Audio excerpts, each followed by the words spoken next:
ክርስቲያን ማለት ምን ማለት ነው? እሱ ነው ልነግራችሁ የምንፈልገው። ክርስቲያን ማለት ምን ማለት ነው? ክርስቲያን ማለት አንድ 5 ትርጉሞች ይኖሩታል። ክርስቲያን ማለት የክርስቶስ ማለት ነው።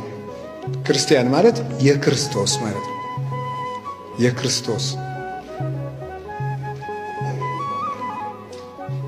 የክርስቶስ ማለት ነው። ክርስቶስ ማለት ምን ማለት ነው ታውቁታላችሁ? እንግዲህ ሁላችሁም ክርስቲያኖች ናችሁ። ማወቅ አለብን ይሄን ጎበዝ። ክርስቲያን ነን። ክርስቶስ ማለት ምን ማለት? ክርስቲያን ማለት የክርስቶስ ክርስቶሳዊ፣ እንደ ክርስቶስ፣ በክርስቶስ፣ ስለ ክርስቶስ ማለት ነው። ታዲያ እንደዛ ከሆነ ክርስቶስ ማን ነው? ምንድን ነው ክርስቶስ ማለት? ክርስቶስ በአረበኛ አልመሲህ ይባላል። በዕብራይስጥ መሲህ ይባላል።